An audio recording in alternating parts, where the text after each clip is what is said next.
إن الحمد لله نحمده ونستعينه ونستغفره ونؤمن به ونتوكل عليه ونعوذ بالله من شرور أنفسنا ومن سيئات أعمالنا من يهده الله فلا مضل له ومن يضلل فلا هادي له وأشهد أن لا إله إلا الله وحده لا شريك له وأشهد أن محمدا عبده ورسوله اللهم صل على محمد وعلى آل محمد كما صليت على إبراهيم وعلى آل إبراهيم في العالمين إنك حميد مجيد اللهم بارك على محمد وعلى آل محمد كما باركت على إبراهيم وعلى آل إبراهيم إنك حميد مجيد أما بعد فأوصيكم عباد الله وإياي أولا بتقوى الله وقال الله تعالى في القرآن العظيم والفرقان المجيد يا أيها الناس اتقوا ربكم الذي خلقكم من نفس واحدة وخلق منها زوجها وبث منهما رجالا كثيرا ونساء واتقوا الله الذي تساءلون به والأرحام إن الله كان عليكم رقيبا يا أيها الذين آمنوا اتقوا الله حق تقاته ولا تموتن إلا وأنتم مسلمون يا أيها الذين آمنوا اتقوا الله وقولوا قولا سديدا يصلح لكم أعمالكم ويغفر لكم ذنوبكم ومن يطيع الله ورسوله فقد فاز فوزا عظيما அளவற்ற அருளாளனும் நிகரற்ற நிறைந்த அன்புடையனுமாகிய அல்லாஹுவின் திருப்பெயரை போற்றி இப்புனிதமிக்க ஜும்மா உரையை ஆரம்பம் செய்கின்றேன். அன்பார்ந்த சகோதரர்களே, புனிதமிக்க ஜும்மாவுடைய தலைப்பு அஹ்காமு சியாம். அருமைக்குரியவர்களே, புனிதமான இரவை இன்ஷா அல்லாஹ் இந்த இரவு பிறை பார்க்கப்பட்டால் அந்த இரவிலே நாம் அடைய இருக்கிறோம். இன்ஷா அல்லாஹ் பிறை தென்பட்டால் நாளை தினம் நோம்பாரியாக இருப்போம். அதனாலே தான் இந்த சட்டம் அஹ்காமு சியாம், நோம்புடைய சட்டங்கள் என்று ஒரு தலைப்பு தரப்பட்டிருக்கிறது. எந்த அமலை செய்யக்கூடிய நேரத்திலையும் அந்த அமலை பற்றி தெரியாமல் புரியாமல் அறியாமல் செய்தால் அல்லாஹ்விடத்தில் முழுமையாக ஏற்றுக்கொள்ளப்பட மாட்டார். நாமளே ஒரு மனு கொடுக்க போறோம், அதுல என்னென்ன பதியணும், எப்படி பதியணும், எந்த நேரத்துக்கு போகணும், எங்க கொடுக்கணும் அப்படி கேட்கணும். துனியாவுடைய காரியம். ஆகிரத்துக்காக வேண்டி அல்லாஹுக்காக வேண்டி செய்யக்கூடிய அந்த காரியம் ரமலானுடைய ஃபர்தான நோன்பை சட்ட திட்டங்களை நாம் தெரிந்து அறிந்து புரிந்து வைக்கக்கூடிய நேரத்திலே தான் அது அல்லாஹ் இடத்துல ஒப்புக்கொள்ளப்பட்டதாக ஆகும். எனவே நோம்புடைய சட்டங்களை அல்லாஹ் குர்ஆனில் சொல்லி தருகிறார். யா அய்யுஹல்லதீன ஆமனு, இறை விசுவாசிகளே, குதிப அலைக்குமுஸ் ஸியாம், உங்கள் மீது நோன்பு கடமையாக்கப்பட்டிருக்கிறது. கமா குதிப அலல்லதீன மின் கப்லிக்கும், உங்களுக்கு முன் வாழ்ந்த சமுதாயத்தின் மீது எப்படி கடமையாக்கப்பட்டதோ அதுபோல உங்கள் மீது ரமதானுடைய பிரதான நோன்பு கடமையாக்கப்பட்டிருக்கிறது. லஅல்லக்கும் தத்தகும், அதன் மூலமாக நீங்க இறையச்சம் பெறணும். அதன் மூலமாக அல்லாஹ்வுடைய அச்சத்தை பெறுவதற்காக வேண்டிதான் என்று அல்லாஹ் தன் திருமறையில சொல்லி காட்டுறான். உள்ள பள்ளிக்குள்ள வந்துருங்க, இடம் விசாலமா இருக்கு, வரவங்களாம் பள்ளிக்குள்ள வந்துருங்க, உள்ள வந்துருங்க, வெளியே தொழ வேண்டாம், முடிஞ்ச பிறகு பார்த்துக்கலாம். அருமைக்குரிய சகோதரர்களே, இந்த நோம்பு சியாம் என்று அரபியில சொல்வார்கள். இந்த நோம்பு என்று சொன்னால் ஷரியத்துல நம்ம பார்க்கணும். ஷரியத்துடைய அர்த்தம் என்ன, மார்க்கம் சொல்லக்கூடிய விளக்கம் என்ன? அத்தஅபுது லில்லாஹ், அல்லாஹ் வணங்குறத நோம்பு. நோம்பு நோக்கிறமே எப்படி தொழுகை, ஜகாத்து, ஹஜ்ஜி இது போன்ற வணக்கங்கள் மாதிரி அத்தஅபுது லில்லாஹ், இது கடமையான ரமதானுடைய நோம்பு வணக்கமாக இருக்கிறது. அப்ப நோம்பாளியா இருக்கிற என்ற அடிப்படையில அது போல நிறைய பேர் முஸ்லீம் அல்லாத சகோதரர்கள் விரதம் இருக்கிறாங்க. அவங்க விரதம்லாம் வேற, அவங்க இதை குடிச்சுக்கலாம் அதை குடிச்சுக்கலாம் சொல்லுவாங்க. ஆனால் நம்மளுடைய மார்க்கம் என்ன சொல்லியது, அல்லாஹ் என்ன சொல்கிறான் என்று சொன்னால், ரசூலுல்லாஹி ஸல்லல்லாஹு அலைஹி வஸல்லம் என்ன கற்பிக்கிறார் என்று சொன்னால், தருக்கில் அக்லி, சாப்பிடாம இருக்கணும் பகல்ல, வஷ்ஷராப், எந்த பானங்களையும் அருந்தாமல் இருக்கணும், வஷ்ஷஹவாத், இச்சைகள், காம இச்சைகள் அடக்கிக் கொள்ள வேண்டும், வல் ஜிமா, மனைவியோட இல்லறத்தில் கூடுறதை என்ன செய்யணும், தடுத்துக் கொள்ளணும். இவைகள் இவைகள் எல்லாமே பின் அஜ்ரி இல்லா, யாருக்காக வேண்டி, அல்லாஹுக்காக வேண்டி. இதுக்குதான் நோன்பு வைக்கக்கூடிய சியாம் என்ற வார்த்தைக்கு அர்த்தம் செய்வாங்க. அப்ப அல்ஹம்துலில்லாஹ் இது எதுல இருந்து சொன்னா ஃபஜ்ர் பாங்கு சொல்லியதுல இருந்து மக்ரிப் பாங்கு சொல்ற வரைக்கும் இந்த மாதிரி இருக்கணும் என்ற செய்தியை நம்ம என்ன செய்யணும் பார்க்கிறோம். லஅல்லக்கும் தத்தகூன், நீங்க இறைச்சமுடையவர்களா ஆக வேண்டும் என்று சொன்னால் அல்லாஹ் எதை ஏவனானோ அதை செய்யணும், அல்லாஹ் எதை தடுத்தானோ அதிலிருந்து தவிர்த்து விடணும். அதான் இறைச்சம். அருமைக்குரிய சகோதரர்களே, இப்ப நோம்பு யார் மீது கடமை? இது மசாயில் தான், கொஞ்சம் கவனமா கேளுங்க. பயான் மாதிரி இருக்காது, ஒரு தரிசு மாதிரி தான், வகுப்பு மாதிரி தான் போகும். என்று சொன்னா இன்னைக்கு நம்ம புரிஞ்சு செய்யக்கூடிய நேரத்தில் எல்லா இடத்துல நமக்கு நன்மை அளவில்லாமல் நல்லா தருவதாக சொல்லி காட்டுறான் அந்த நோம்பை பத்தி பேசும்போது. அதனால யார் மீது கடமை? முதல்ல பிறைய பார்க்கணும். ஏன் பிறைய பார்க்கணும்னா, நாங்க பிறைய பார்க்காம நோம்பு வைக்கிறேன் கேட்கலாம். பிறைய பார்த்தா நோம்பு வைக்கணும். ரசூல் ஸல்லல்லாஹு அலைஹி சொல்றாங்க, பிறைய பார்த்து நோம்பு வைக்க, பிறைய பார்த்து பிறனா கொண்டாடுங்க.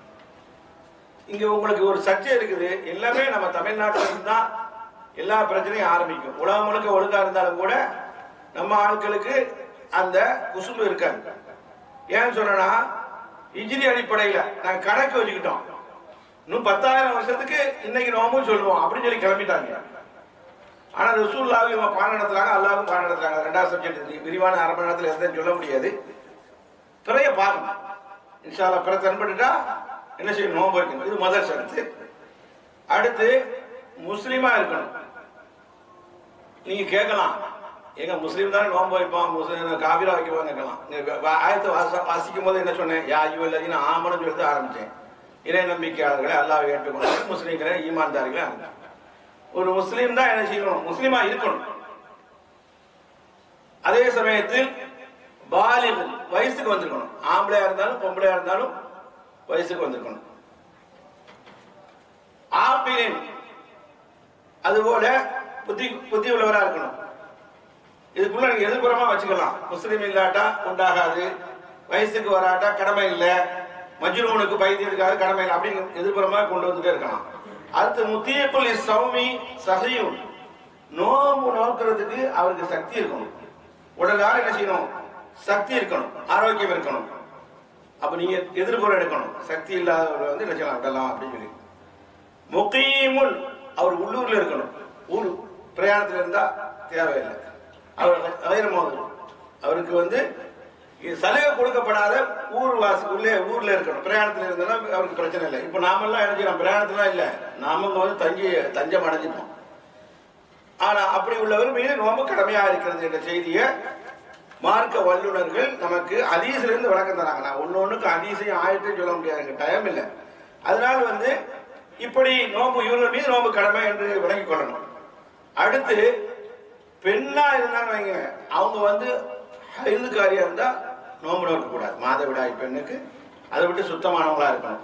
அதுபோல் நுஃபஸா, பிரசவம் முடிஞ்ச உடனே ரத்தம் வரும் இல்லையா, அவங்களுக்கு ரத்த போக்கு போகும் இல்லையா, அதுல இருந்து சுத்தப்பட்டிருக்கணும் என்ற செய்தியை மார்க்க வல்லுநர்கள் நமக்கு சொல்லி தராங்க. இப்போ முஸ்லீமா இருக்கணும். முஷ்ரிக்கீங்கள் நோம்பு நோக்கிறாங்க. நாமளே குவைத்துல பார்த்திருக்கோம். ஒரு பையன் என்ன பேசுறாங்க, அவங்க பாய்மாரெல்லாம் நோம்பு இருக்குமா, நானும் நோம்பு இருப்பேன். நம்ம நாட்டில் அது டிவிலே காட்டுறாங்க, நாங்களும் நோம்பு இருப்போம் அப்படிங்கிறாங்க. அவங்க நோம்பு உண்டாகாது, ஏன்னா அவங்களுக்கு ஈமான் இல்லை. அப்போ முஷ்ரிக்கீனுடைய நோம்பு அல்லாஹ் இடத்துல ஒப்புக்கொள்ளப்பட மாட்டார். காரணம் என்ன? அல்லாஹ் குர்ஆன்ல நபியை பார்த்து சொல்றான், முஹம்மது ஸல்லல்லாஹு அலைஹி வஸல்லம், உயிரிலும் மேலான கண்மணி ஸல்லல்லாஹு அலைஹி வஸல்லம், அவங்களுடைய ஷஃபாஅத்துக்கு நம்ம உரித்தானோம். ஏன்னா அவ்வளவு அழுக்கு இருக்கு, அவ்வளவு பாவம் செய்யறோம், பேசுறவங்க வந்து கேட்கறவங்க சரி. அந்த ரசூலுல்லாஹி ஸல்லல்லாஹு அலைஹி வஸல்லம், முஹம்மது ஸல்லல்லாஹு அலைஹி வஸல்லம் அவர்களை பார்த்து அல்லாஹ் சொன்னா பேச்சுக்கு தான். அதனால ரசூலுல்லாஹ் அப்படி செஞ்சுட்டாங்க. எனக்கு அந்த வசனம் எடுக்கும் போது இமாம்கள் அர்த்தம் என்ன செய்வாங்கன்னா, இப்னு கஸீர் போன்ற எல்லா உலமாக்களும் தஃசீர் உலமாக்கள் அர்த்தம் எப்படி செய்வாங்கன்னா, கற்பனைக்கு, வாதத்துக்கு, ஒரு பேச்சுக்கு. லைன் அஷ்ரக்த, நபி அவர்களே நீர் இணை வைத்தாலும், நீங்கள் இணை வைத்தாலும் அமலுக்க, உங்க அமல்லாம் பாழாயிடும். அப்ப இன்னைக்கு காவிரிகள் நிறைய பேர் நோம்புல இருக்கிறாங்க. அவங்கள மாதிரி நாங்க இருக்குன்னு சொல்லிட்டு இத்தனை வருஷம் இருக்கலாம் சொல்றாங்க, மீடியாக்கள் எடுத்து காட்டுறாங்க, இங்கேயும் பாக்குறோம். அப்ப அவங்கள்ட்ட நீங்க சொல்லணும், நீங்க இருக்கீங்க, ஆனா ஒரு நிபந்தனையோட இருக்கணும். இறைவனை ஏற்றுக்கொண்டாதான், களிமா சொன்னாதான், முஸ்லீமா தான் அந்த நோம்பு கூடும். இல்லைன்னா அது வேஸ்ட், அதை சொல்லிடணும். ஏன்னு சொன்னா அல்லாஹ் நபிமார்களுடைய பட்டியலை பத்தி பேசி வருவான். எல்லா நபிமார்களையும் பத்தி பேசி வரக்கூடிய நேரத்துல உலக அஷ்ரகு வாதத்திற்கு, ஒரு பேச்சுக்கு, ஒரு கற்பனைக்கு அவர்கள் இணை வைத்தால் அமலும் அவங்க லஹபித அணுகும் மாக்கானி அமலும் அவங்க என்னென்ன அமல்லாம் செஞ்சாங்களோ அவளும் பாலாயிருந்தாங்க. நபிமார்களை பத்தி பேசினா நம்ம ஏமாத்துறோம் என்ற செய்தியை நம்ம என்ன செய்யணும், பார்க்கணும். இதுல இருந்து நாம என்ன புரியணும் தெரியுமா? நிறைய பேர் அமல் ஏற்றுக்கொள்ளப்படல, சொன்னா வருத்தமா இருக்கும். கபூர்ல தவாஃப் வர்றான், கூடுமா? அல்லாஹ் கேட்கறாங்க, கூடுமா? தர்காக்களுக்கு ஆடு இருக்கிறான், கூடுமா? இவன் நோம்பு மட்டும் இல்லை, எந்த ஹஜ்ஜும் கூடாது, தொழிலும் கூடாது, ஒண்ணும் கூடாது. அங்க வந்து ஒமான மினல் முஷ்ரிக்கீன்ல சொல்லியா தக்பீர் கட்டின உடனே நான் இணை வைப்பான அல்லாஹ்ட்ட பொய்யா சொல்றோம், பொய் சொல்ற மாதிரி இருக்குது. அதனால இவங்க நோம்புலாம் செல்லுபடியாகாது. கபூர் வணங்கி சொல்றோம்ல, அல்லாஹ் கேட்கறாங்கல்ல, அல்லாஹ் அர்த்தம் ஆடு அறுத்து படிக்கிறாங்கல்ல, அல்லாஹ்க்கு நேர்ச்சி செய்யறாங்கல்ல, நீங்க பொருட்டாளே தான், நீங்க தான் எனக்கு உதவி செய்யணும்னு சொல்லி கபராட்ட கேட்கறாங்கல்ல, அவங்க நோம்புலாம் சாப்டர் க்ளோஸ். எப்படி ஒரு முருகன் நோம்பு நோத்தா கூடாதோ, இந்த மொஹிதி நோம்பு நோத்தாலும் கூடாது. பேர் தான் மாறுபடுது. இது நல்லா என்ன செய்ய புரிஞ்சுக்கணும், அக்கீதா சம்பந்தப்பட்டது. அதனால வந்து நோம்பு இருக்கக்கூடியவர் கரெக்டா சொல்லணும்னா ஒரு முவாஹித் தௌஹீத்வாதியா இருக்கணும். அது இல்லாம கபூர்ல போய் சலாம் சொல்றது குற்றமே இல்லைங்க. ஆனா இப்படி அவங்ககிட்ட போய் கேட்கறீங்களே, பொதுமையவாடியில போய் எவ்வளவு கேட்கறாங்களா? கேட்க கூடாது, அஸ்தக்ஃபிருல்லாஹ், அல்லாஹ் காப்பாத்தணும். அப்ப அதே மாதிரிதான் தர்காவை நினைக்கணும், அது நினைக்கிறதே இல்லை. எனவே அன்புக்குரிய சகோதரர்களே, இவங்க நோம்பலாம் பாலா போச்சு. யார் யாரெல்லாம் மொய்தி ஆண்டவர்களை போட்டு நேசிச்சாங்களோ, இந்த பக்கம் பார்த்தா சாலமி ஆண்டவர் ஊர்ல இருக்கான்னு சொன்னாங்க. அவங்க நல்லவங்களா இருக்கலாம், அவங்கள பத்தி தப்பா சொல்லல. இப்படிலாம் போய் அவங்க தான் உதவி செய்வான்னு போனீங்களோ, இவங்க நோம்பு நீங்க எத்தனை வருஷம் நோம்பு நோத்தான் செய்தான், முஸ்லிக்கு தான் என்பதை ஆணித்தரமாக இமாம்கள் பேசுவார்கள். அடுத்து நாம் அங்க கவனிக்க வேண்டும். வயசுக்கு வந்திருக்குன்னு சொன்னேன். அவன் ஒரு சிலவங்க வயசுக்கு வர்றது எப்படி, ஆம்பளை வயசுக்கு வர்றது தெரியும், கடிதம் ஏற்படும் தூக்கத்துல. பொம்பளை வயசுக்கு வந்து பிரபலியமாக டங்குன்னு அடிச்சு சடங்காயிட்டான்னு சொல்லிட்டு அதுக்கு கொட்டு அடிச்சு மேலந்தாளம் போட்டு அவன் காப்பீடு செய்யறானு நாமளும் ஒப்பக்கம் செய்யணும். சடங்கு கொண்டாடுறோம், இன்னும் கொண்டாடி தருங்க. என் பிள்ளை வயசுக்கு வந்துட்டு சோறாக்கி கறி காய்ச்சி நாங்கள் தீம்போன்னு சொல்லிட்டு வந்துட்டோம். அது அசிங்கன்னு சொல்லி தெரியல. ஆம்பளை பிள்ளை வயசுக்கு வந்துட்டா கடிதம் ஏற்பட்டு தூக்கத்தில் ஏற்பட்டு ஓடி எல்லாம் வாங்க பத்திரிக்கை அடிச்சா செய்ய, இது எவ்வளவு சிரிப்பா இருக்குது. அது ஏன் சிரிப்பா நினைக்க மாட்டேங்குன்னு தெரியல. அது அவன் காப்பீரோட சேர்ந்ததுனால அவனோடு சேர்ந்து முடிஞ்சு நானும் கராபாகிறேன், நீனும் முடிஞ்சா நானும் முடிக்கிறேன். குஃபர் நாட்டில் பிறந்ததுனால அதனாலதான் அந்த செய்தான் மொத்த செய்தான் போடி மொத்த குஃபர் நாடா ஆக்கிறோம் போங்கடாங்க அப்படின்னு சொல்றான். தாய்மார் நல்லா வாங்கணும். அருமைக்குரிய சகோதரர்களை, இங்க பெற வேண்டிய பாடம் என்ன, அவருக்கு வந்து கலிதமே ஏற்படல அப்படின்னு இருக்காங்க மனுஷங்க. கலிதமே ஏற்படனா என்ன செய்யுது, மார்க்க எல்லாரும் தெல்ல தெளிவா விளக்கம் கொடுக்கும். சல்லாசல விளக்கம் கொடுப்பாங்க. ஒரு பொம்பளைக்கு மாதவிடாயே வரல, அப்படியும் உள்ள பொம்பளை இருந்து மற்றத்தை பார்த்துருக்கோம், கல்யாணம் பண்ணி கொடுத்து பிள்ளை பெற முடியல. இப்ப இவங்க என்ன செய்யறோம், அவன் மாதவிடாய வரல, இவனுக்கு கலிதம் ஏற்படல, அது 2 நோம்பு வைக்காது அப்படியே சொல்லணும். மார்க்கம் சொல்லி காட்டுது. அவருக்கு 15 வயசு வந்துட்டேன்னு சொன்னா அவங்க 2 பேருமே ஆணா இருந்தாலும் பெண்ணா இருந்தாலும் சரி அவங்க வயசுக்கு வந்ததாகத்தான் என்ன செய்யும் மார்க்கம் கருதும் என்ற செய்தியே ரசூலுல்லாஹி ஸல்லல்லாஹு அலைஹி வஸல்லம் மொழியிலிருந்து பொன்மொழியிலிருந்து எடுக்கிறாங்க இமாம்கள். என்னன்னா அப்துல்லா இப்னு உமர், உமர் ரலியல்லாஹு மகனார் அப்துல்லா இப்னு உமர் இப்னு உமர் சொல்வாங்க. அப்துல்லா அவங்க பால ரலியல்லாஹு அன்ஹு அவங்க வந்து அரதானி ரசூலுல்லாஹி ஸல்லல்லாஹு அலைஹி வஸல்லம் யோமுஹதின் ஃபில் கிதால். எவ்வளவு ஆசை பாருங்க. நம்மலாம் ஒரு செக்ரட்டரி பதவி கிடைக்காதா, ஒரு தலைவர் பதவி கிடைக்காதா, அல்ல அங்க போயிடுமா, இல்ல உலக துணியா ஆதாயத்துக்காண்டி. ஆனா சஹாபாக்கள் உமர் ரலியல்லாஹு மகனார் உமர் ரலியல்லாஹு அவர்கள் மகனாரை எப்படி வார்த்தெடுத்துருக்காங்க பாருங்க. தன்னை மாதிரியே ரசூல் ஸல்லல்லாஹு அலைஹி வஸல்லம் உஹதுக்கு எல்லாரும் யுத்தத்துக்கு தயாராகிறாங்க. எங்க அங்க போய் என்னது ஷஹீதாக போறோம். நம்ம பாசையில கொச்சையா சொல்றாங்க, சாவ போறோம்னு சொல்லணும். ஷஹீதாக போறோம் அல்லாஹ்வுக்காண்டி. அதுல முன்னணி என்ன சேர்த்துக்கிறாங்க. இப்னு உமர் ரலியல்லாஹு உமர் ரலியல்லாஹு மகனார் ரசூலாட்ட வந்து நிக்கிறாங்க, என்ன சேருங்க, நான் அணில என்ன சேருங்க, உஹதுக்கு நானும் வர்றேன் யுத்தத்துக்கு அப்படின்னு சொன்ன உடனே ரசூல் ஸல்லல்லாஹு அலைஹி வஸல்லம் சேர்க்கல. காரணம் என்ன, 14 வயசு தான் இருக்கு. 14 வயசு இருக்குது. ரசூல் அனுமதி கொடுக்கல. திரும்ப கந்தக்கு வருது. கந்தக்குல வந்து முன்னால வந்து நின்று அல்லாஹ்வுடைய திருத்தூதர் ஸல்லல்லாஹு அலைஹி வஸல்லம் அவர்களை என்னையும் சேருங்க யுத்தத்துல அப்படிங்கிறாங்க. 15 வயசு ரசூல் அனுமதித்தாங்க. இதுல பல பாடம் இருக்குது. அல்லாஹ்வுக்காண்டி உயிரை நீட்டி எப்படியா சொர்க்கத்துக்கு போயிடணும்னு சொல்லிட்டு அந்த பாடம் இருக்குது. அருமைக்குரியவர்கள இதுல சிலது சட்டங்கள் எடுப்பாங்க. 15 வயசு ஆகிட்டா ஆணா இருந்தாலும் சரி பெண்ணா இருந்தாலும் சரி வயசுக்கு வந்துட்டாங்க, வயசு கல்வி ஏற்பட்டாலும் பரவாயில்ல, சடங்கு ஆட்டாலும் பரவாயில்ல, அவங்க சொல்ற பாசையில என்பதை இதுல இருந்து விளங்கிக்கிறோம். அப்ப இவங்கெல்லாம் நோம்பு இவங்க மீது கடமை. அடுத்து நோம்புக்கு ஒவ்வொரு இரவிலையும் நீயத்து வைப்பது கட்டாய கடமை. நீயத்து கட்டாய கடமை. நீயத்து இல்லாட்டா உண்டாகுமா? உண்டாகாது என்பதை மார்க்க வல்லுநர்கள் எல்லாமே சட்டமா எடுத்துறாங்க. ஷாஃபி ரஹ்மத்துல்லாஹி அவர்கள் எடுத்துக்கொண்டா நியத்து இல்லாம எந்த அமலும் கூடாது என்று சொல்லுவாங்க. காரணம் ஹதீஸை வச்சு சொல்றாங்க.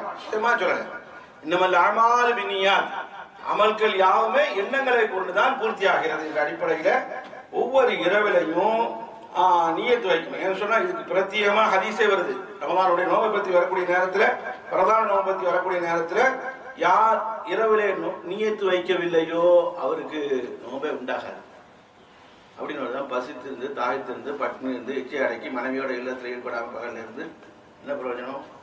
நியத்து வைக்கணும். நியத்துனா தலஃபுல் முடியறது இல்லை. தக்பீர் கட்டமா என்ன சரி அல்லாஹ் உட்கார்ந்து சும்மா சொல்லணும் அப்படின்னு அல்லாஹ் அக்பர் சொல்லணும். அதே மாதிரி இந்த ரமதானுடைய நோம்பை எல்லாம் உனக்காண்டி வைக்கிறேன்னு சொல்லி நினைச்சுக்கிறது. நினைச்சுக்கிட்டே படுங்க, சாரில் ஆடமா அந்த நினைப்பு வந்துடும்.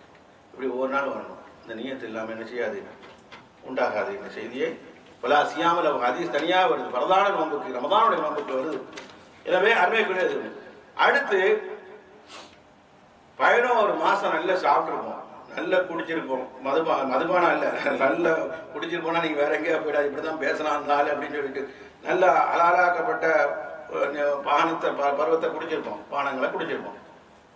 ஆனா இந்த 1 மாசம் தானே நமக்கு பழைய தோசை தான் வரும். அதுக்கு உதாரணமா உங்களை சொல்றாங்க. எப்படி சொல்றாங்கன்னா, டெக்குன்னு வந்து நம்ம தக்பீர் கட்டி ருக்கு அடைய போறோம், பஸ்ஸை பிடிக்காம தான் ஓடி போவோம், ருக்கு வேகமா அடைய போவோம். அது நிதானமா போனாலும் அப்படித்தான் வரணும். அல்லது அத்தியாயத்துல போய் உட்காரணும். உட்கார்ந்தவொடனே நமக்கு என்ன வந்து தெரியுமா, நம்மள அறியாம எல்லாம் பாய் பெயின் ஹத்தாயா வரும். நீங்க எல்லாம் சந்திச்சிருக்கலாம். அதே மாதிரி 11 மாதங்களாக நாம் சாப்பிட்டவர்கள், நாம் குடித்தவர்கள் ஈத்தம்பழத்தை எடுத்துருப்போம். அரபு நாடா இருந்தா சுற்றி ஈத்தம்பழம் காவா சாய் தான் இருக்கும். நம்ம நாட்டில் தான் அந்த இது மிச்சரு காய்ச்சவா தான் இருக்கும். ஏதாவது நான் வச்சிருப்பாங்க. டக்குனா நல்லா இருக்கலாம், சும்மா இருக்கலாம், அப்துல் கால் எப்போ வந்து சொல்லி டக்குன்னு போட்டுருவோம். இது என்ன செய்யறது? மறதியில போட்டோம். இப்போ என்ன செய்யறது? அல்லாஹ்வுடைய திருத்துவ ஸல்லல்லாஹு சொல்லி காட்டுறாங்க. புகாரி முஸ்லிம் கொண்டு வர்றாங்க. உங்களுக்கு தான் தெரிஞ்ச சம்பவம் தான். பெருமானார் சொல்றாங்க, மண்ணாக்கா நாசியன். அதனால இப்படி நம்ம செய்வோம்னு நினைச்சிடாங்க. அதனால ஏற்படும், மறதி உள்ளவங்களுக்கு ஏற்படும். மண்ணாக்கா நாசியன், யார் மறந்து சாப்பிடுகிறார்களோ ஒவ்வொரு சாயிமன் அவர் நோம்பாளியா இருக்கிறார், பள்ளியத்தியமா சௌமஹு, அவர் நோம்பை பூர்த்தியாக்கணும். மறந்து சாப்பிடாரு. அல்லாஹ் தான் அவருக்கு உணவு கொடுத்தான். ஒரு பேரிச்சம்பழத்தை தின்னுட்டாரு. தண்ணி இருக்கு, எடுத்து குடிச்சா தெரியாம குடிச்ச உடனே ஆகும் வருது. ஒரு சகாவு அல்லாஹ் தான் குடிக்க வச்சான் அப்படின்னு சொல்லி வருது. இங்க என்னன்னா நாசியன், மறதி. மறதினால சிலவங்களுக்கு மறதி இருக்கும் இல்லையா? நேற்று வரைக்கும் தண்ணி குடிச்சிட்டு இருந்தவங்க, நேற்று வரைக்கும் அடிக்கடி தண்ணியை குடிச்சிட்டு இருந்தவங்க, இதையா எடுத்துருந்தவங்க மறதினால வேணுமென்ற வழியை முடிஞ்சு இப்பதான் செய்யணும். மறதினால யார் செய்யறாரோ இது அல்லாஹ் அவருக்கு உணவு கொடுத்துட்டான், அல்லாஹ் அவர் குடிச்சத வந்து தண்ணீரை கொடுத்துட்டான் அப்படி நினைச்சிட்டு இதுக்கு மட்டும் விதிவிலக்கு, மன்னிப்பு உண்டு என்பதை நாம் தெரிந்து கொள்ள வேண்டும். காரணம் என்ன? அன்னிசியான், மறதி இருக்கிறது, அம்ரன் ஜிபிலியின் தவழியத்தில் பஷர், மனிதனுடைய இயற்கையில உள்ளது, செயற்கையா இல்ல. மனிதனால் கண்ட்ரோல் பண்ண முடியாது, மனிதனால் கண்ட்ரோல் பண்ண. அதனாலதான் எவ்வளவு பெரிய கோடிக்கணக்கான ரூபாய் இருந்தாலும் சொத்தா இருந்தாலும் மறதியா வச்சுட்டு வந்துட்டோம்னா என்ன செய்வான்? துடிப்பான், துடியா. அவன் வேணுக்கும் செய்யறது இல்லை. அதனாலே அல்லாஹ் ரப்பல் ஆலமீன் இந்த மறதிக்கு அல்லாஹ் மன்னிப்பை வழங்குகிறான். ஏன்னு சொன்னால் மார்க்கம் சொல்லி காட்டுகிறது, வல்லாஹு யஅலமு ذلك من عبادي, அல்லாஹ் அடியார் தெரிஞ்சவரா இருக்கான். இவர் வேணுக்கு செய்யல, மறதினால செஞ்சிட்டாரு. வலா யுகல்லிஃபு ஷைஆ, அல்லாஹ் வந்து சக்திக்கு அப்பாற்பட்டு கஷ்டப்படுத்தப்பட மாட்டான். எனவே ஃபௌக தாகதி, மறதி என்பது அவருடைய சக்திக்கு மேலானது. அதனால அவனுடைய அருளால அல்லாஹ் மன்னிச்சிடறான். இந்த செய்தியை நம்ம என்ன செய்யணும் பார்க்கிறோம். மறதிக்கு மன்னிப்பு உண்டு என்பதை நம்ம நினைக்கணும். அதனால நம்ம யாவமா இருக்கணும். அடுத்த சட்டம், மன்கான மின்கும் மரீவன் அவாலா சபரி. மெதுவா சொல்லிட்டு போறதுனால அந்த 1/2 மணி நேரத்துல உடனே சொல்ல முடியாது பொழுது. இம்மா முடிஞ்சா 2 ஆரம்பிக்கும். ஃபமன்கான மின்கும் மரீவன் அவாலா சபரி ஃபஇத்தத்து மின் அய்யாமின் உஹர். அடுத்து நீங்க நோயாளியா இருந்தா, அவாலா சஃபரின், நீங்க பிரயாணத்துல இருந்தால், ஃபஇத்தத்தும் மின் அய்யாமின் உஹர், ஏழே நாட்கள்ல நீங்க நோன்பை நோற்றுக் கொள்ள வேண்டும். ஃபமன் கான மின்கும் மரீதன், யார் நோயாளியா இருக்கிறாரோ, அவ் அலா சஃபரின், பிரயாணத்தில் இருக்கிறாரோ, ஃபஇத்தத்தும் மின் அய்யாமின் உஹர், ஏழே நாட்கள் அவர் என்ன செய்யணும், நோன்பு நோற்றுக் கொள்ள வேண்டும் என்ற செய்தியை என்ன செய்யணும். அப்ப நோயாளியா இருக்கிறவர்களுக்கு அல்லாஹ் சலுகை வழங்கலாம், பிரயாணத்தில் இருக்கக்கூடியவருக்கு அல்லாஹ் சலுகை வழங்கலாம். ஒரு ஆளு பிரயாணத்தில் இருக்கிறாரு, நோம்பு நோற்றா ஆவார்னு சொன்னா அவரு குற்றம் இல்லை, பாவம் செஞ்சுதான் ஆக மாட்டார், அவருக்கு சலுகை இருக்கு. ஆனா மறைவு அப்படி செய்ய மாட்டார், நோயாளி இருக்க எப்படி செய்ய முடியும், அவர் விட்டுருவாரு. நோய் குணமானவொடனே அடுத்தடுத்த மாதங்கள் என்ன செய்ய பிடிச்சிருவாரு. அடுத்து இன்னொரு சட்டத்தை நம்ம வழங்கிக்கணும். அது என்ன சொன்னா, வாரல்லதீன யுதீகூனஹு ஃபிதியத்துன் தஆமு மிஸ்கீன். அல்லாஹ் குர்ஆன்ல சொல்றான், இப்ப சிலவங்க சக்தி இருக்காது, வயது தள்ளாடியவங்க, ஆணா இருக்கலாம், பெண்ணா இருக்கலாம், கிழவனா இருக்கலாம், கிழவியா இருக்கலாம். இனி அடுத்த வருஷம் போனா வயசு கூட்டிட்டு தான் போகும். நாள் போக போக விலகினா ஏற்படுமா, சக்தி வருமா? விலகினமானவங்க, நம்முடைய தந்தையா இருக்கலாம், தந்தையோட தந்தையா இருக்கலாம், வயசானவங்க தள்ளாடிட்டு இருக்காங்க, அவங்களாம் நோன்பு வைக்க முடியாது. கம்ப கொண்டு ஊனிட்டு இருப்பாங்களே, அவங்களாம் நோன்பு வைக்க முடியாது. இவங்க என்ன செய்யறது என்று சொன்னால், இவங்களுக்கு அடுத்த வருஷம் நோன்பு முடிக்க, அடுத்த வருஷம் நோன்பு வைக்க முடியாது.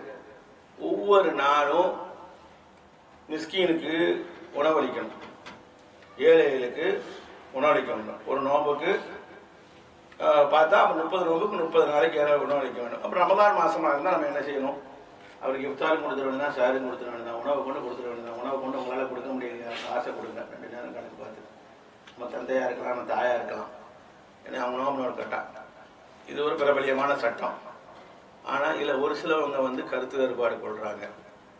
அவங்களுக்கு சக்தி இல்லையா, அல்லாஹ் ரப்பல் ஆலமீன் சக்தி மேலே கேள்வி கேட்க மாட்டாங்கிறாங்க. அல்லாஹ் விளங்கியவனா இருக்கான். ஆனால் இந்த பெரும்பதியான உலமாக்கள், அறிஞர் பெருமக்கள் என்ன சொல்றாங்கன்னா, யாருக்கு பிடிக்க முடியலையோ, நோவு பிடிக்க முடியல, வயது தள்ளாடினாலையோ அல்லது நோய், அதையும் சொல்ல மறந்துட்டேன், நோய் லாயிரிஜா புரூஹு, அந்த நோய் லாயிரிஜா சிவாஹு, அதாவது அவருக்கு நிவாரணமே கிடைக்காது. கடுமையான வியாதி, நிவாரணமே கிடைக்காது. சுகர் மாதிரி வியாதி இருக்குன்னு வைங்க, அவரால் பட்டினியே கிடைக்க முடியல வைங்க, ஏதோ ஒரு நோயை கற்பனைக்கு வச்சுக்கோங்க, நோய் கூட்டிட்டு தான் போவோம். அந்த மாதிரி ஆளும் ஃபிதியா கொடுத்துடலாம். 2 பேருங்க, கிழவனும் கிழவியும் முடியலைங்க, அவங்களும் ஃபிதியா கொடுத்துடலாம். ஃபிதியான்னு சொன்னா பரிகாரம். நோய் குணமே குணமாகாது, அதே கடன் தருமாறாரு, அவரால் பகல உணவு இல்லாமல் இருக்க முடியாது, அவங்களும் என்ன செஞ்சிடலாம், ஃபிதியா கொடுத்தா. நல்லா புரிஞ்சுக்கணும், 2 நோய் இருக்கு, ஒரு நோய் குணமாகவும் அடுத்தடுத்த மாதங்களை பிடிச்சிக்கலாம், இன்னொரு நோய் குணமே ஆகாது, அதே தான் கிடக்கணும் மாத்திரை போட்டு, அவங்களும் என்ன செஞ்சுக்கலாம், ஃபிதியா கொடுத்துக்கலாம். அல்லாஹ் விளங்கியவனா இருக்கான், அந்த செய்தியை நமக்கு தெரியணும். அடுத்து ஹைதுக்காரியும் நுஃபஸாக்காரியும். ஹைதுக்காரனா மாதவிடாய் பெண்ணும், பிரசவத்திட்டு வந்த அந்த ரத்தம் வருது இல்லையா, அந்த பெண்களும் நோன்பை விட்டுறணும், பின்பு என்ன செய்யணும், கலா செய்யணும் என்ற செய்தியை பார்க்கிறோம். அதுபோல முரதி, முரதி என்று சொன்னால் பால் கொடுக்கிற பெண், 2 வயசு மட்டும்தான், 2 வருஷம் மட்டும்தான், அதுக்கு பிறகு முரதி கிடையாது. நம்ம காலத்துல பார்த்து அறவே கொடுக்க மாட்டாங்க. 3ஆவது வயசுலேயே கொடுத்தோம், குடிச்ச பையங்கள்லாம் இருக்காங்க. 4ஆவது வயசு 5 வயசு வரைக்கும் குடிச்சவங்க, அதை போயிடுச்சு. இப்போ அதெல்லாம் மலையேறி போயிடுச்சு. இப்போ 1 மாசம் 2 மாசம் கொடுக்க தள்ளாடி போயிருக்கு. அடுத்து முரதை, பால் கொடுக்கக்கூடிய பெண் இருக்காங்க இல்லையா, 2 வருஷம் வரைக்கும் கொடுக்குறாங்க இல்லையா, அவங்களும் விட்டுடலாம், விட்டணும் பிடிக்கணுங்க, அவங்களாம் தட்ட பரிகாரம் கிடையாது.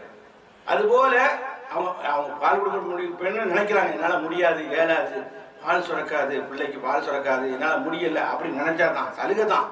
பிடிச்சாலும் பிரச்சனை இல்லை, பிடிக்காட்டாலும் விட்டாலும் பிரச்சனை, பெண்ணுக்கு கலா செய்யணும். அதுபோல ஹுபலா, கர்ப்பிணி இருக்காங்க இல்லையா, அவங்களும் என்ன செய்யலாம், முடியாட்டா, அவங்களால முடியல, கர்ப்பமா வச்சு முடிக்க முடியலன்னா அவங்களும் நோன்பு விடலாம், கலா செய்யலாம். 2 பேரும் கலா செய்யணும். பிடிச்சிட்டா குற்றம் இல்லை, விட்டாலும் குற்றம் இல்லை, பின்பு கலா செய்யணும் 2 பேரும். யாரு, பால் கொடுக்கக்கூடிய தாயும் கர்ப்பிணியான தாயும் என்பதை விளைக்கணும். அடுத்து நோம்பை முறிக்கக்கூடிய காரணங்கள், மாயம் முஸ்திதா சியாம் அது ஜிமா வல் இஸ்திம்னா. நோம்பை முறிக்கிற மனைவியோட இல்லறத்துல கூடனா நோம்பு முடிஞ்சிடும். பகல் நேரத்துல பச்சில இருந்து மாதிரி வரைக்கும் மனைவியோட இல்லறத்துல கூடனா நோம்பு என்ன செய்யணும், முடிஞ்சிடும். புது மாப்பிள்ளை புது பொண்ணா இருந்தா உஷாரா இருக்கணும். வல் இஸ்திம்னா இதெல்லாம் நீங்க மேடையில சொல்றா, மார்க்க சொல்லி காட்டுது, மார்க்க வல்லுநர்கள் சொல்லி காட்டுது. இது என்ன, வல் இஸ்திம்னா நோம்பு வைத்துக் கொண்டு அவர் இந்திரியத்தை அவர் வெளியாக்குறார். வெளியாக்குறாருன்னா தன்னுடைய கையை கொண்டு வெளியாக்குறார். அவருடைய நோம்பு பாழா போச்சு. அவருடைய நோம்பு பாழா போச்சு. அல்ல அவங்களுக்கு தெரியும், சாப்பிடுறது குடிக்கிறது அதுபோல ஒரு பெண்ணுக்கு ஒரு நேரத்துல மாதவிடாய் வருது, அவன் நோம்பு என்ன செஞ்சு முடிஞ்சிடும். மாதவிடாய் வந்தாலும் என்ன செஞ்சு முடிஞ்சிடும். நுபசா பிரசவத்திட்டு வந்துட்டு அது ஒன்று செய்யணும் முடிஞ்சிடும். அவங்க கதா செய்வாங்க. ஏன்னு சொன்னா இவைகள்லாம் இது ஹதீஸை வச்சு சொல்றாங்க. என்ன தெரியுமா? இப்போ உங்களுக்கு நல்ல விளங்கும். ஸல்லல்லாஹு அலைஹி வஸல்லம் பெருமானார் சொல்கிறார்கள், இந்த நோவை பத்தி பேசும்பொழுது அல்லாஹ் கூலி நிறைய கொடுக்கிறான், அளவில்லாமல் கொடுக்கிறான் பேசிட்டு வரக்கூடிய நேரத்தில் அந்த துண்டுல வருகிறது, எதுவோ ஷஹவத்தா. நோம்புனா என்ன? சாப்பிடாம இருக்கிறது மட்டுமல்ல, குடிபான குடிக்காமல் மட்டுமல்ல, எதுவும் ஷஹவத்தா, இச்சையே அடக்க வேண்டும். என் மனைவிதான் பகல கூற முடியாது, அல்லாஹ் தடுத்து நான் என்ன செய்ய முடியும்? எதுவோ ஷஹவத்தா, அந்த இச்சையை அடக்க வேண்டும். குடிபானத்தை நிறுத்த வேண்டும். உணவை நிறுத்த வேண்டும். குடிபானத்தை அஜிலி அல்லாஹ் சொன்னாங்க, எனக்கான செய்யணும் என்பதை தெரிஞ்சுக்கணும். உங்களுக்கு ஒரு தெரிஞ்ச சம்பவம் வருஷம் வருஷம் நான் சொல்றதுதான், சுருக்கமா சொல்லிடுறேன். கொத்துவா முடிக்கிற மாதிரி நிக்கிறாங்க. ஒரு சஹாபி சொல்றாங்க, என் மனைவியோட பகல்ல நோன்பு வச்சுட்டு இல்லத்துல ஈடுபட்டேன். அல்லாவுடைய திருத்தூர் ஹலக்து, நான் நாசமாயிட்டேன். அப்புறம் சட்டம் தெரிஞ்சிருக்கு கூட தெரியுது. அப்புறம் சூசல்லாம் சொல்றாங்க, நீ அப்படி என்று சொன்னா நீ அதுக்கு பரிகாரம் செய்யணும், ஒரு அடிமையை விடுதலை செய்யணும். உலகத்தில் இப்போ அடிமையே கிடையாது, விட்டுருவோம். அல்லது 2 மாதங்கள் தொடர்ச்சியாக நோன்பு வைக்கணும். பாருங்க, ஒரு நோன்பு தான் மனைவியோட கூடணும், எவ்வளோ பெரிய தண்டனை. தொடர்ச்சியாக 2 மாதங்கள் நோன்பு வைக்கணும். அதுக்க முடியாட்டா வைத்தாம சத்தியான மிஸ்கீனா 60 மிஸ்கீனுக்கு உணவளிக்கணும். இதை பார்த்தா அல்லாஹ் அக்பர், நான் இதே செஞ்சேன், நான் ஒதுக்கியனப்பா அப்படின்னு வந்தேன் மனசு. அருமைக்குரிய சகோதரர்களை, இப்படி சட்டங்கள் செய்து போய்கொண்டே இருக்கு. அடுத்து ரமதான் மாசத்துல தூங்கிட்டு இருக்காரு, நல்லா தூங்கிட்டு இருக்காரு. கழுதம் ஏற்பட்டு பகல்ல நோவு முடியாது. கழுதம் தானே தூக்கத்துல போகுது. பண காட்சி வந்தாஞ்சதான், அசிங்கமான மோசமான காட்சி, எல்லா காட்சி காம காட்சி எல்லாம் வந்தாஞ்சதான். விளங்குறதுக்காண்டி சொல்றேன். ஏன்னா அவருக்கு என்ன செய்யாது, நோம்பு பாதிப்பு ஏற்படாது என்பதை விளக்கமாக தெரிஞ்சு கொள்ளணும். அடுத்து நோம்பு ஜுனுபாலியாக பிடிக்கலாமானா பிடிக்கலாம். அப்படின்னா என்ன? இரவுல சாரில் எழுந்திருக்கும் போது கழுதை ஏற்பட்டிருக்கும் தூக்கத்துல, இப்போ அதோட சகரி வச்சு ஃபஜ்ர் பாங்க சொல்லியாச்சு, அதோட சகரி வச்சு நோம்பு நோத்துக்கலாம், நோம்பு கூடும். இதுதான் தடை, தொழுகைதான் தடை, தொழுகைதான் முடியாது என்ற சட்டத்தை பார்க்கணும். இப்ப இதுல இருந்து இன்னொன்று வைக்கலாம். என்ன வேணா, ஒரு பெண் இருக்காங்க, மனைவி இருக்காங்க, என் பிள்ளை இருக்குது, மக்கள் இருக்காங்க, ஒரு பெண் இருக்காங்க, அவங்க மாதவிடாய்க்காக இருக்காங்க. அவங்களுக்கு சஹருடைய நேரத்துக்குள்ள முன்னால 3 மணிக்கு என்ன செஞ்சுட்டு மாதவிடா நின்றுட்டு பேச்சு கற்பனைக்கு 4 மணிக்கு தான் பாங்கன்னு வச்சுக்கிடுவோம். உதாரணத்துக்கு தான் சொல்றேன், 4 மணிக்கு பாங்க அப்படின்னு சொல்லி கேட்டுறாங்க. 4 மணிக்கு தான் பாங்க, 3 மணிக்கு மாதவிடா நின்றுட்டு. இப்ப இவங்க என்ன செய்யலாம்? நோம்பு வைக்கலாம், குடிச்சிட்டு தான் சொல்லணும். ஃபஜ்ர் பாங்க சொன்னதான் குடிக்கிறாங்க, பிரச்சனை கிடையாது. இந்த சட்டத்தை என்ன செய்யணும்? விலகி கொள்ளணும். கூடுதலாக மக்களுக்கு போய் சொல்லலாம்ல என்பதை விலகி கொள்ளலாம். அடுத்த ஹொக்கன், ஊசி போடலாமான்னு சொன்னா போடலாம். சத்து ஊசி, குளுக்கோஸ் மாதிரி உள்ள ஊசியை போடக்கூடாது என்பதை விலகி கொள்ளணும். கொகல், அதாவது சுருமா இடலாம், அதனால பெரிய பாதிப்பு ஏற்படுறதில்லை, குற்றம் இல்லைன்னு சொல்றாங்க. அதுபோல கண்ணுக்கு மருந்து ஊத்துறது, அதுபோல கண்ணுக்கு மருந்து ஊத்துறதை பத்தி பிரச்சனை இருக்கு. ஏன்னு சொன்னா கூடும் அப்படின்னு என்ன செய்யறாங்க சொல்றாங்க. ஆனால் அதே சமயத்துல காதுக்கு மருந்து ஊத்துறது, கண்ணுக்கு மருந்து ஊத்துறது, நம்ம போவோம் இல்லையா? அதாவது கண்ணுக்கு டாக்டர் போனா கண் செக் பண்றதா கண்ணுக்கு மருந்து ஊத்துவாங்க, அது குற்றம் இல்லைன்னு சொல்றாங்க பெரும்பாலான அறிஞர்கள். அது குற்றம் இல்லை, ஏன்னா அது தொண்டைக்குழியில போறதுக்கே வாய்ப்பு இல்லைங்கிறாங்க. நம்ம கண்ணுக்கு மருந்து ஊத்தலாம், கண் டாக்டரை போறோம் ஊத்தலாம். அதுபோல காதுக்கு மருந்து ஊத்துறோம், காது டாக்டரை போறோம், அதுவும் தப்பு இல்லை. மூக்குக்கு ஊத்துனா கூடாதுன்னு சொல்றாங்க, நேரா தொண்டைக்குழிக்கு போகுமா அப்படின்னு சொல்றாங்க. நம்ம கண்ணுக்கு மருந்து ஊத்தலாம், காதுக்கு மருந்து ஊத்தலாம், கூடும். எதுக்கு மட்டும் ஊடக்கூடாது? மூக்குக்கு ஊத்துனா என்ன செய்யணுமா? போயிடுமா என்ற செய்தியை ஹதீஸ்ல இருந்தா சொல்லி காட்டுவாங்க. ஹதீஸ்ல என்ன வருதுன்னு சொன்னா, அதாவது பாலகபில் இஸ்தின்சாக் இல்ல அந்த போன சாயிமன் ரசூலுல்லாஹி ஸல்லல்லாஹு அலைஹி வஸல்லம் சொல்றாங்க, நீங்க வந்து ஃபில்மாதான், அதாவது நாசிக்கு தண்ணி செலுத்தணும் கடப்பா அப்படின்னு சொல்லி உதவி செய்யும் போது இப்படி ஒரே இழுத்துறாதீங்க. நோம்பாளியா இருக்கும் போது லேசா பண்ணுங்க. அது போல மகமதா அப்படின்னு செய்வோம்ல, அதை நோம்பாளியா இருந்து நினைச்சிங்க குறைச்சிக்கோங்க அப்படின்னு சொல்றாங்க. ஆனா இப்போ ஒரு நோன்பு வச்சுட்டு எல்லாருக்குமே வாயில கொஞ்சம் துர்நாடை வரும். அது எதனால வரும்னா வயிற்றுல உள்ள பசினால புண்ணுனால வரும். இப்போ எத்தனை தடவை நீங்க என்ன செய்யலாம், பேஸ்ட் போடலாம். அந்த பேஸ்ட் போட்டோன்னா ஒண்ணுமே என்ன செய்யாது, பாதிப்பு ஏற்படாது சொல்லி இமாமுடைய தீர்ப்பு. நல்லா புரிஞ்சுக்குங்க. பேஸ்ட் என்ன செய்யலாம், போடலாம். பர்பஸா இருக்குது, அது ஒன்றும் உள்ள போகாது அப்படின்னு சொல்றாங்க. அடுத்து இன்னொரு சட்டம் என்ன சொன்னா, இப்ப தப்பாக இருக்கிறாரு சமையல்காரங்க, தப்பாக நீங்க பண்றீங்க, தப்பாக இருக்கிறாரு. அதாவது சமையல்காரங்க இருக்காங்க, சமையல்காரர் இருக்காங்க. நம்ம வீட்டில் மனைவி செய்வாங்க, சமையல்காரர் இருக்காங்க. இவங்க டேஸ்ட் பார்க்கலாம்னு சொன்னா என்ன ஒழுங்கா இருக்கா, 1000 பேருக்கு ஆக்கி வச்சிருப்பாங்க. லேசா நாக்கில் வச்சு பார்க்கலாம், துப்பிடணும். இதன் சமையல் தான் சொல்லி முடிக்கக்கூடாது, துப்பிடணும். அந்த உணர்வை பெறலாம். அதற்கு ஹதீஸ்ல என்ன எடுக்கிறாங்க சொன்னா, அல்லாஹ்வுடைய திருத்துவ ஸல்லல்லாஹு அலைஹி வஸல்லம் இடத்துல கேட்கப்பட்டது, ஒது கடல் தண்ணியில ஒது செய்யலாமா, செய்யலாம். அப்படி கடல் தண்ணியில இப்போ நோம்பு வச்சுட்டு ஒது செய்யக்கூடிய நேரத்தில் கடல்ல வாழ்றோம், கடல்ல தானே ஒது செய்யும் போது அந்த உணர்வு தெரியதானே செய்யும். உப்பு உடைய உணர்வு தெரியுமா தெரியாதா உங்களுக்கு? உப்பு தண்ணியா இருக்கு அப்படின்னு சொல்லிருக்கீங்கல்ல, அந்த ஹதீஸ்ல இருந்து என்ன செய்யறாங்க, இதை கொண்டு வர்றாங்க. அந்த செய்தியை நீங்க என்ன செய்யுங்க, விளங்கி கொள்ளுங்க. லேசா டேஸ்ட் பார்த்து துப்பிடுங்க. அடுத்து இது தபாகத்த பிரச்சனை, நம்ம தான் யாருமே இல்லையே. அடுத்து தபர்ரோல் தம், ரத்தம் டொனேஷன் கொடுக்கறது கூடாதுன்னு வாதிடுறாங்க, கூடுன்னு வாதிடுறாங்க. காரணம் என்ன, அந்த அந்த ஹதீஸ்ல இருந்து வர்றாங்க. என்னன்னா ரத்தம் குத்தி எடுக்கிறாங்க இல்லையா, ஹிஜாமா சொல்றீங்க இல்லையா, அது கூடாதுன்னு இருக்குது. பெரும்பெரிய ஹதீஸை வச்சு என்ன செய்யறாங்க, கூடாதுங்கிறாங்க. அது கூடாதுன்னா இதுவும் கூடாதுன்னா அப்படிங்கிறாங்க. ஆனா கூடுன்னு சொல்றாங்க. நல்ல குழப்பம் தெளிவா உட்காருங்க. ஏன்னா அந்த சும்மா பையன் மேல பையனை கேட்ட மாதிரிலாம் இருக்காது, கருத்துற மாதிரி. நல்லா புரிஞ்சுங்க. கூடுன்னு சொல்றாங்க. கூடுன்னா இப்படி ரத்த டெஸ்ட் எடுக்கிறாங்க, பிளட் டெஸ்ட் எடுக்கிறாங்க, கூடும். ஏன்னா அது என்னத்துக்கு எடுக்க போறான், மலேரியா இருக்கா, அது இருக்கா, டெங்கு இருக்கா, அதுதான் எடுக்க போறான், சுகர் இருக்கா எடுக்க போறான், அது கூடும். ஆனா எப்படி சொல்லணும்னா, நீங்க பெரிய டொனேஷன் கொடுத்து நிறைய இத்தனை மில்லி எடுக்கலாம், அது கொடுக்கக்கூடிய நேரத்தில் உங்களுக்கு வந்து பாதிப்பு ஏற்படும் அப்படிங்கிறாங்க. அந்த ஹதீஸை வச்சு சொல்றாங்க. அல்லாஹ் விளங்கவனா இருக்கான். அதனால வந்து இதுல நீங்க என்ன செய்யணும், கவனமா இருக்க வேண்டும் என்ற செய்தியை நம்ம என்ன செய்யறதுல உணர்ந்து கொள்றோம். அது போல வந்து சட்டங்கள் நிறைய இருக்குது.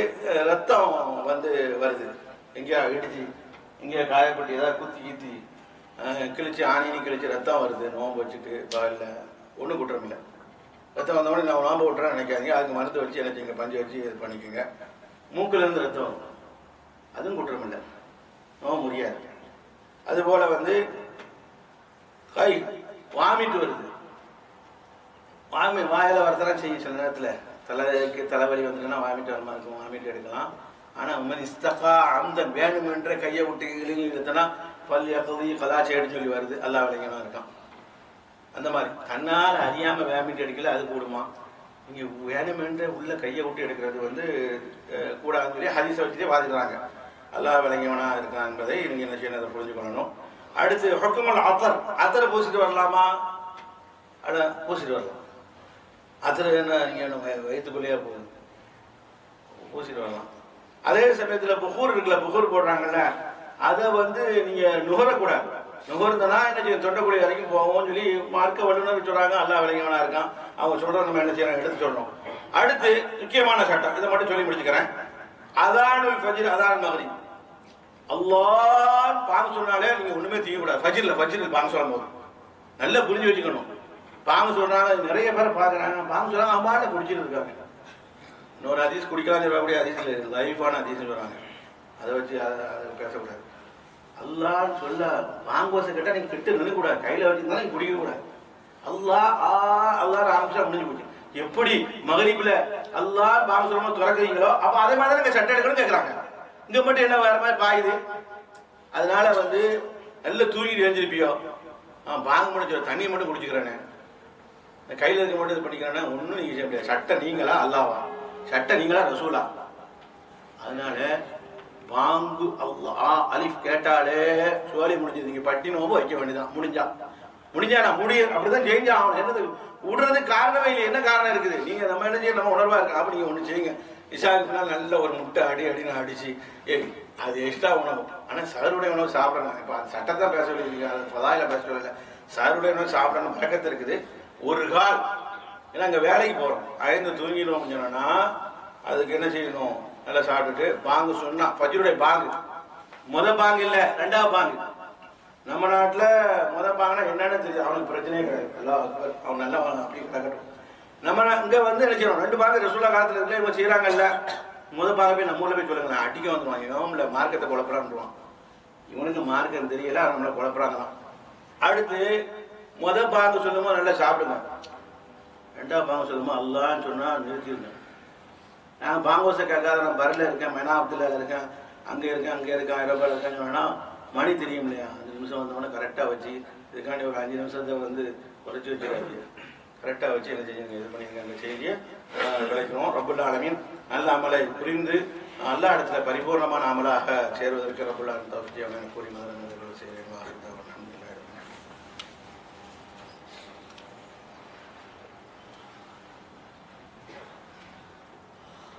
அல்ஹம்துலில்லாஹி ரப்பில் ஆலமீன் வஸ்ஸலாத்து வஸ்ஸலாமு அலா அஷ்ரஃபில் அன்பியா வல் முர்ஸலீன் வ அலா ஆலிஹி வ ஸஹ்பிஹி அஜ்மஈன்.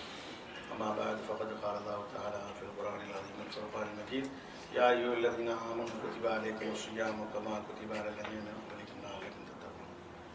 அருமையான சகோதரர்களே, நோம்புடைய சட்டங்களை சில துளிகள் தான் தெரிஞ்சோம். இன்னும் நிறைய விஷயம் இருக்குது, உலமாக்கள்கிட்ட கேட்டு தெரிஞ்சுக்கங்க.